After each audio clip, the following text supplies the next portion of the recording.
I took this picture early this week when I was on a helicopter to release a sun bears back into the forest. When I looked over the window of the helicopter and then took this picture, I thought, this is our home.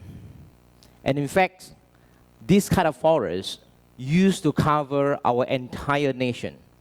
And this forest is called lowland dipterocarp forest. Yesterday, when I drive down from Penang to here, and right before the Ipoh toll, on the right-hand side is this type of forest. These are the mighty rainforests in Southeast Asia. These are the forests that has been here for the last 120 million years. And we need to take care of them.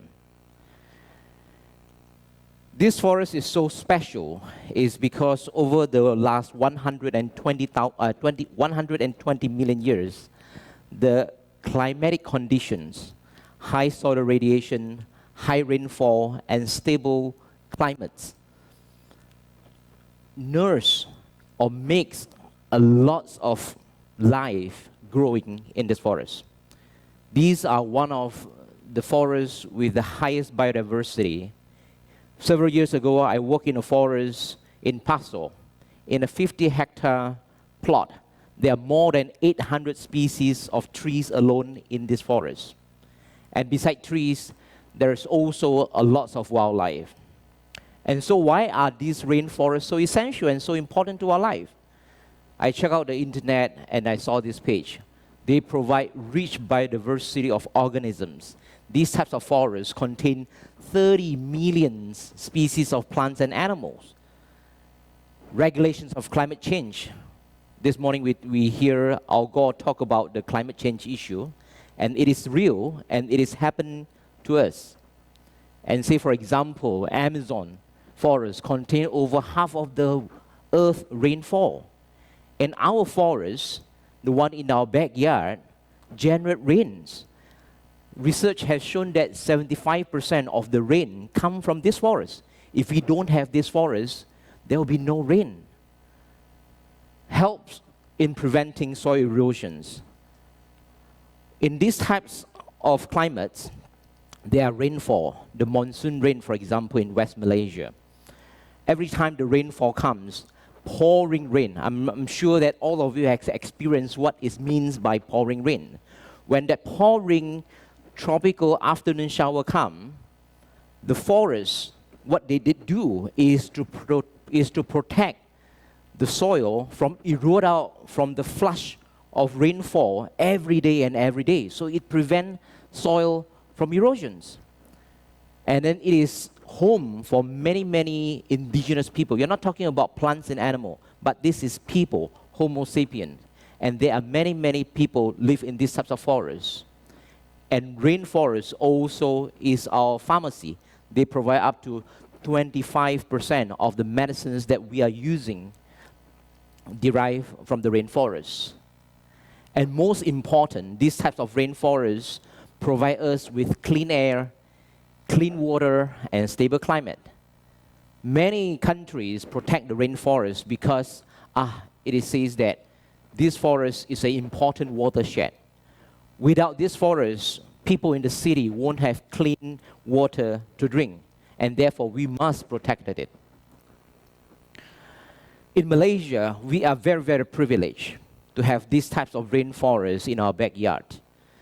Malaysia, compared to other countries, is the 12th, ranked number 12 in the biodiversity hotspot in the world. Means that our country do have so many important and unique flora and fauna. Once it is gone, it is gone.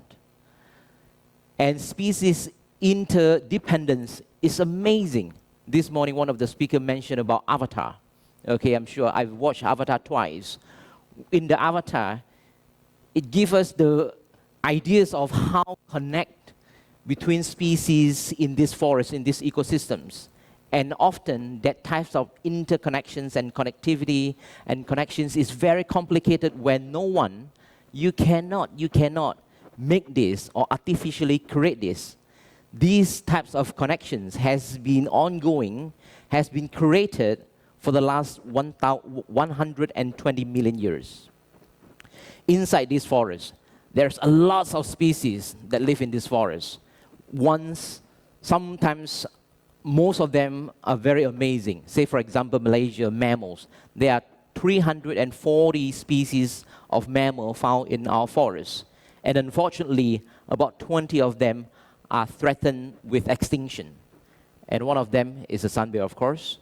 And beside that, there are many, many bird species. Up to 800 bird species are found in our forests. And then beside the rich biodiversity, these forests also rich in other natural resources. In somebody's eyes, this is money, which is the timber.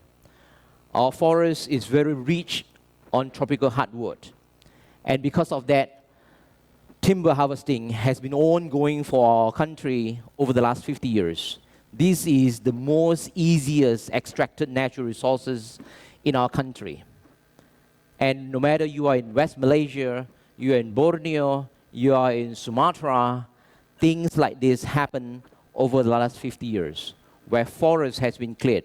We call it deforestation, where wildlife habitat has been cleared, and therefore many species of wildlife are threatened because of habitat loss, so on and so forth. This is our West Malaysian map from Google Earth. The dark greens are the remaining forests. The light greens is something else. Our rainforest, lowland deep tropical forest, has declined from 70% to the 23% that we have today. And most of these lowland deep tropical forests are confined in National Park, Taman Negara, Endau Rompin, Belum's rainforest, and so on. And majority of the forest has been converted. The purple area on these maps are all plantation. Most of them are oil palm plantation, and some of them rubber plantation. The green part are the forested cover. Majority of the forest cover are found on the central spine, which is higher elevation, where logging is less likely and more difficult. And that's why it is remain as forests. And the pink dot in this map show the forest cover loss over the last 10 years. And as you can see, in Kelantan, Terengganu, Pahang, there's a lots of forest conversions, or there's a lots of deforestation going on.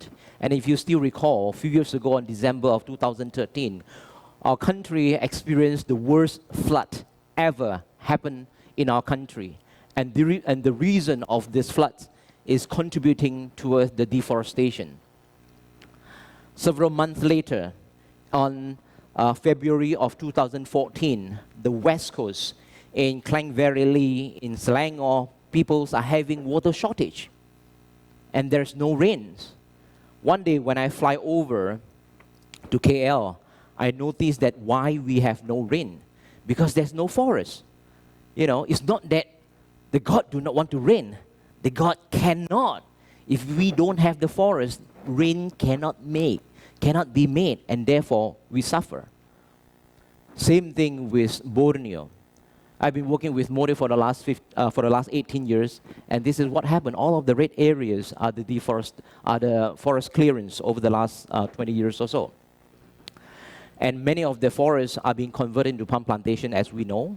And sometimes what we see as the palm plantation, but something that happening in this palm plantation where you don't see. Say, for example, a lots of chemical, a lots of pesticide, insecticide, herbicide, rodenticide has been applied in these types of land, and many animals suffer.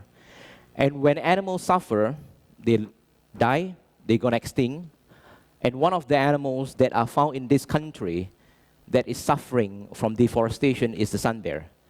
And as you know, I've been working with the sun bear for the last 18 years. You know, my talk would not be complete without mentioning about the sun bears. So here it is.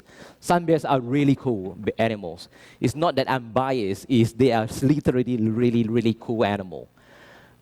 We should feel proud of the sun bears. The scientific name of sun bears is Hylaactis malayanus. Hyla means sun, Actus means bears, Malayanus means Malaya. Why Malaya? Because the first specimens that known to science was discovered 200 years ago. So it carries our identity.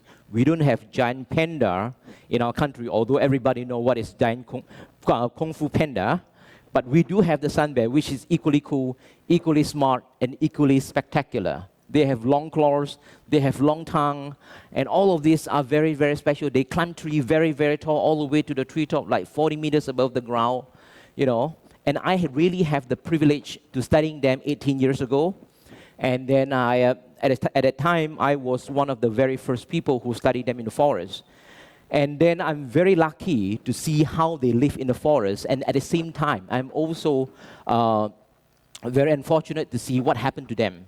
Through years of study, I know that they play very important roles as seed dispersal. Very, very important process where the bears carry the seed after they eat the fruits and then disperse the seed far away from the mother tree. And hence, they plant the forest. When they eat termite, for example, they control the termite population. You know, some of the termite populations are known to kill live tree. And when they feed on these types of termite, they control the termite population in an equilibrium condition to prevent an outbreak of many, many trees die at the same time. Did you see what I see? The black spot on these pictures are sun bears climb up. 2 of them climb up to harvest a beehive inside these tree cavities. And after that, after they eat the beehive, they left, and then that cavity later being used by hornbills and other wildlife in the forest as nests. So they are forest engineers. They make nests for other species, which is really cool. And then when they feed on termite, when they feed on beetles, they keep on digging and digging. They actually enhance the soil nutrient cycle. And other animals like bearded pigs, like lots of the pheasants, they actually follow sun bears because they pick up the items that remains that do not feed by the bears. And therefore, bears also feed those other animals with food as well. So they are very important. We call them a keystone species. But, yes, this is the problem. Yes, they are very cute. This is also the problems that brought to them. Because they are so cute, people want to keep them as pets. Because they are so cute, their mother being killed, and then they are locked up in small cages. And then, but the cuteness does not last long. When they get big, they get ferocious, become very dangerous, and people lock them up in cages. This is another side of thing that I have to see as well.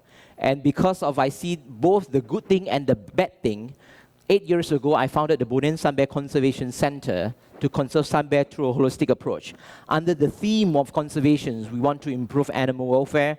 For the animal that we rescue, we want to do education to educate the public about the problems that faced by the sun bears. We want to continue our research because these are the least known bear in the world. We want to do rehabilitation work for those bears that still have the chance to go back into the forest. We want to give them a second chance. And our center opened to the public 2.5 years ago. And what is so special about this is that visitors comes in, tourists comes in, we can educate them. At the same time, they learn about the bears, they learn about the forest. At the same time, we generate revenues to run our center. And even better, when the tourists come here, they just not spend times and money visiting our place.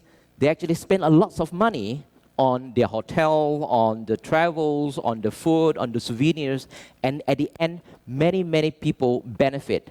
And I see this opportunity, and I call the theme that we are trying to work as conservation ecotourism, where the product of conservation actually promote ecotourism. And ecotourism is the third option where we can save our forests, can save our wildlife, because with the revenues that we are generating from ecotourism, we no need to log our forests. We no need to convert our forests into palm plantation and so on. This is a map of Sandakan. Sandakan is also known as the nature city of Sabah, where a lots of tourists come here to see the orangutans, where the world famous Sepilo orangutans rehabilitation is found. Next to the orangutan center is our center. So for those of you who haven't visited our center, please come and visit our center one day in Sandakan. And then beside that, outside the Sanakan is the Turtle Islands, and then not far away, the Kinabatangan rivers, where there's lots of proboscis monkey, and people can actually see and enjoy and spend money. In Sabah alone, in 2014, the revenues generated from ecotourism or tourism in general exceeded timber industry. That is a very, very good sign. And last year, Sabah State generated 6.5 billion ringgit from tourism. And if we manage this field nicely and properly, we can save our forests, we can save our wildlife as well. Another statistic comes from Tourism Malaysia. Last year, Malaysia registered 25.7 million tourists that come here to enjoy our country. And about 30 to 40% of them, that is equal to 10 million of them, are actually involved in ecotourism.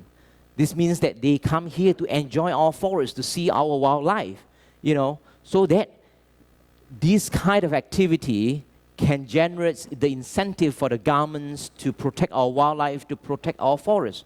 Right now, we have the choice, and the choice is on us to protect our forests, to protect our wildlife. Like the sun bears, they need our help and our protection. They are in trouble right now because of the 30 years or 40 years of habitat destructions, plus poaching, hunting, pet keeping, you know. All of this, they need our help. Not only sun bear, but a wide variety of wildlife needs our help. We have to think of how are we going to change our lifestyle, yeah? The theme for this talk is rethinking tomorrow. And then in the past, we used to exploit the forest resources, timber resources, oil palm plantations, and other commodity that very destructive to the environment. And right now, we do have a choice. And all of them all depends on how we manage our resources. And then there is such a privilege to hear several people talking about the environment, about ecotourism, and so on. And I think this is our choices. This is our choices to protect our forests, to protect our wildlife. At the end, it will benefit us as well, especially when you all are still young. The protections is for our future generations. Thank you.